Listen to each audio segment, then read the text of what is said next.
Good morning, everyone. So I'm still here in Da Nang, Vietnam, and instead of an adventure video today, I thought I'd do something a little bit different. I've had quite a few comments on my last videos of people who are going to be coming here to live here and also travellers as well. I thought I'd put together 15 things I wish I knew before I came here. I'm going to do kind of like a ranking system. So I'm going to start with number 15, and then number 1 is going to be my top thing I wish I knew before I came to Da Nang. So starting off at number 15 is English is not actually as common as you think. Most Vietnamese do know English, but there is, I'm going to say, around 70% of the interactions I have, they do struggle a little bit. So start learning some Vietnamese, get some phrases learned. At number 14, I would say the pavements here, they're not for walking. No one walks on the pavements, not because it's out of choice, but there is everything blocking your way. There's bins, bikes, there's everything you could think of blocking your way. So yeah, your pavement is the road. At number 13, we all know the weather here is quite temperamental. You do get some rainy days, you get some absolutely stunning sunny days. We're currently in April now, and we're getting a mix of both, which is actually pretty rare for April. But what I will say for number 13 is don't bring umbrellas or don't buy an umbrella out here. Just buy a raincoat and you'll be fine. Umbrellas, if it gets windy, it's just a nightmare, and everyone wears a raincoat anyway, especially on scooters or just walking around. At number 12, so I'm answering a really common question here. Yes, cash is king. So you can pay card at some places, especially on the beachfront and like on the tourist street. You can pay card in them like restaurants and shops. But night markets, markets in general, the local shops, if you want to try any nice local food, you will need cash. So yeah, definitely bring enough cash with you, because the ATMs here do charge you around like maximum 10% of whatever you withdraw. So that's definitely something to bear in mind. Number 11, so this is a bit of a different one, but I thought I'd add it in here because it actually surprised me a little bit. So the chicken here in the shops, supermarkets, is yellow. And obviously in the UK, you get pink chicken. So I did a little chat GPT, and it's because they're fed like the actual good stuff, and they're grown like in a natural environment, whereas in the UK, chickens are just fed all this. Yeah, and basically, chicken's supposed to be yellow, not pink. At number 10, this one also surprised me. So in Spain, in some cultures that I've been to, they do have siestas. Didn't know Vietnamese did though. Their siesta, or like quiet time, is 1 while 3 p.m. So as you seen in our last video, our apartment's currently still getting built. We went downstairs one day and all the workers were just laid in the gym on the floor asleep. I was like, what? I was so confused. So that's when we learned that they have a little mini siesta around 1 till 3 p.m. Some shops do still remain open, but you can definitely see and notice it get a little bit quieter on the streets though as well. Number 9, I would definitely recommend you pack light clothes because it can get so hot here.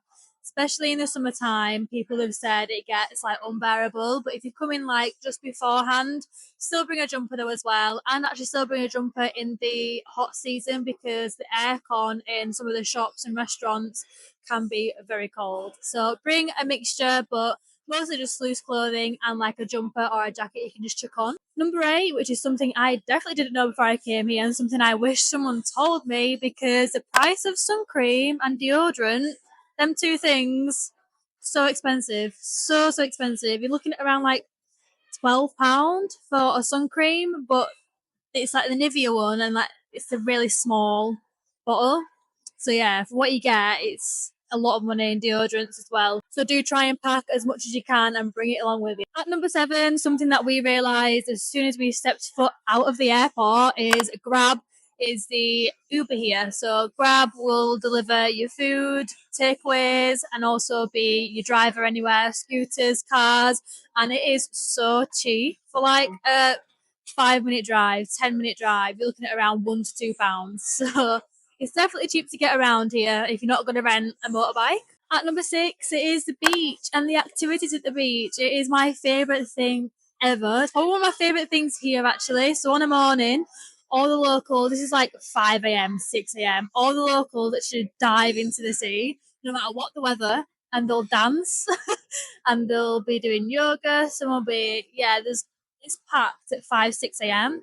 And then during the day, that's when the tourists will come out, and you've got classes like my art class that I did, Like loads of nice classes on the beach that are mostly free or a small fee, or like a pay what you can kind of thing. And then at the night time, again, the locals will come back out, have some time in the sea again, and they actually start dancing again at around 6 p.m., 7 p.m., like on the beachfront.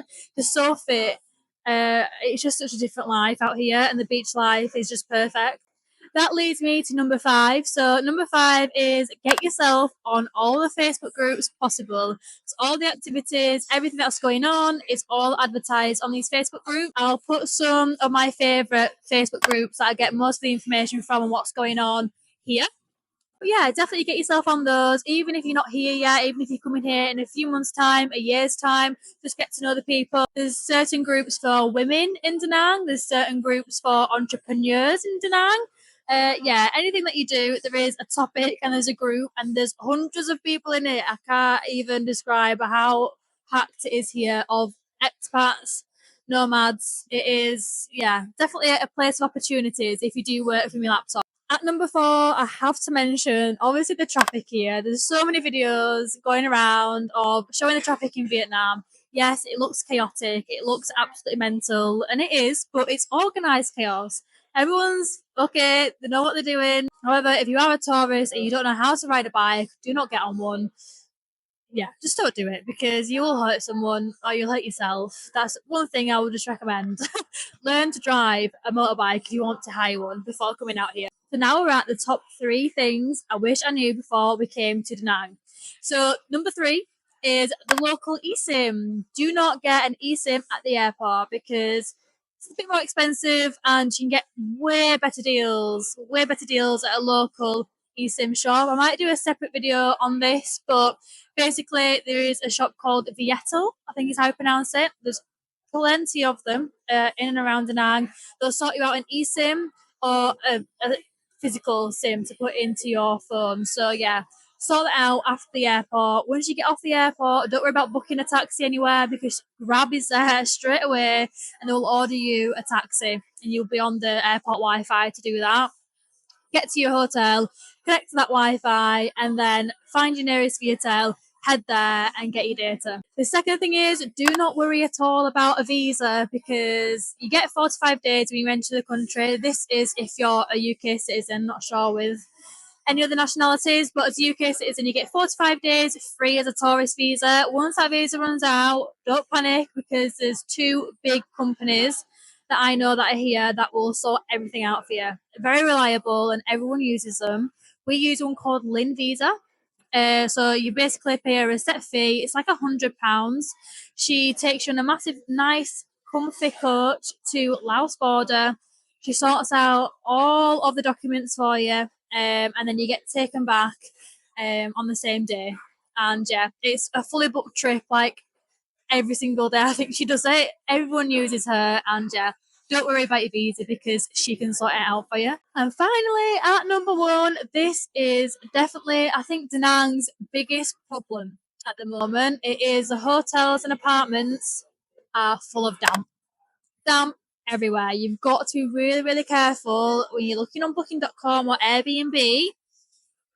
Damp is really easy to mask. You can just paint over it. You can have some air freshener. We've definitely had our fair few of damp rooms before we got our apartment. You can't really help it if you're booking stuff before you're here, but if you are here, I recommend definitely going into the hotel itself or the apartment itself before you do book anything. Maybe book like a week here at a hotel and then don't book anything else. Wait till you get here, have a look around. Naturally, they will show you the rooms inside as well if you inquire.